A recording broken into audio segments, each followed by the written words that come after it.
Master the smash. 5 tips to unleash your power. One of the most important shots in tennis is the smash. You've built a point, you've worked your way to the net, and you need to put the ball away. And every time your opponent just lifts the ball up above you, you miss the easy put away. Smashing is so important because if you're efficient at it, you don't fear being lobbed, you don't fear coming to the net, and it puts loads of pressure on your opponent. If you nail 2 or 3 smashes suddenly, they're going to think twice about trying to lob you. They're going to try and pass, they're going to try and put more into their lob, they're going to make mistakes and play into your hands.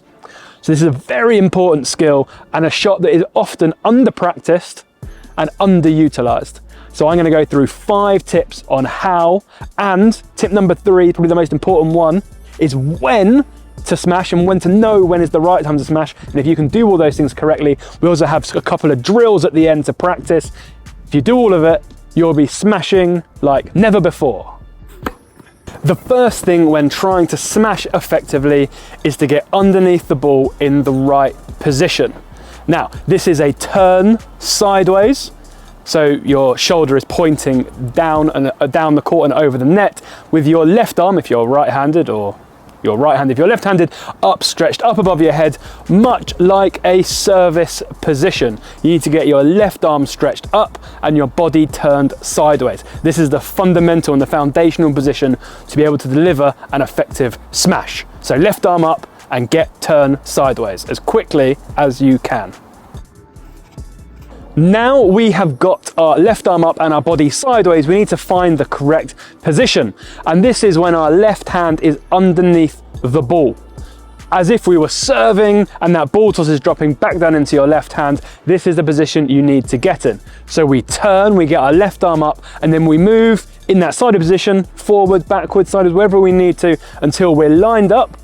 And we are lined up when our left hand is in line with the ball. So if we didn't play the shot, the ball would just drop and go into our left hand nicely, either as a catch or it would just bounce off. So you've turned, you've got your left arm up, and now you're moving underneath the ball. And that is when your left hand is underneath it, not your head, not your racket, your left hand. That means the ball is going to be dropping perfectly in front of you to enable you to smash effectively. Get under the ball. Tip number 3 is the middle of my top 5 and the most important one. This is the gold. It's all about when to smash. And you might think, well, when I'm at the net and the ball's up above my head, but there is a very important distinction between a smash and an overhead volley.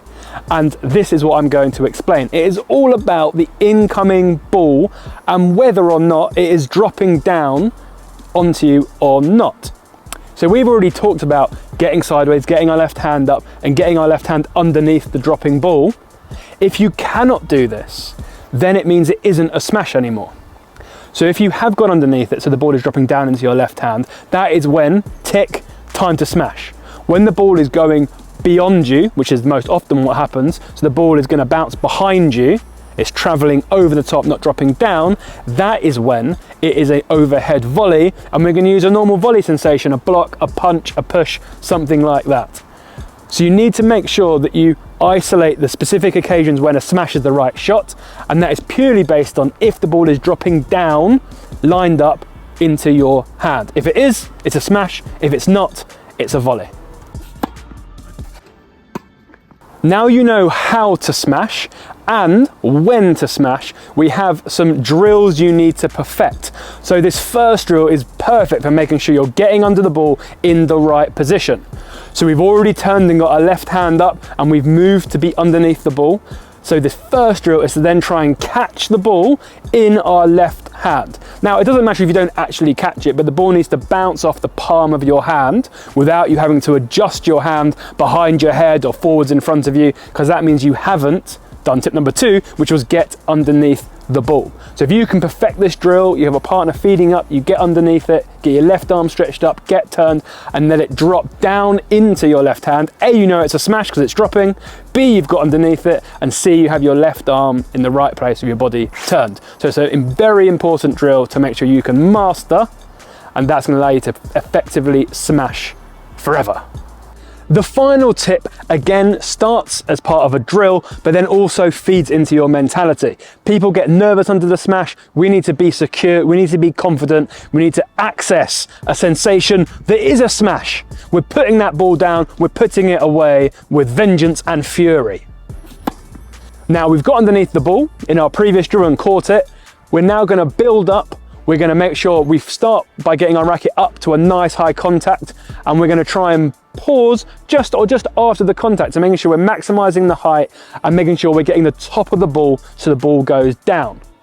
As you go through the repetitions and your partner feeds you more and more, obviously every single one we're still working on that turn and getting underneath it, we start to speed up the racket. We start to speed up that contact, turning it more and more from just a contact high into a smash. And the more reps you do, the more confidence you'll generate and the more you can smash the ball down. You will never fear of being lobbed again, because as long as you can get under it, you'll be able to put that smash away for fun. So there you have my complete smashing guide. We have the actual tips of turning, getting under the ball, getting that left hand up. We have the understanding of when it's a smash and when to change back into a volley based on where that ball's coming. And then we even had a couple of drills to get you moving into the right place and a way to practice and develop the shot. What a fantastic video. If you have enjoyed it, if you feel like you have learned something new, please let me know in the comments and please subscribe to the channel. We really appreciate the support. And if you have something else you'd like us to do a top 5 on, or 5 tips of something, or a long video, then please let us know. We'll be happy to oblige. Thank you very much for watching, and we'll see you very soon.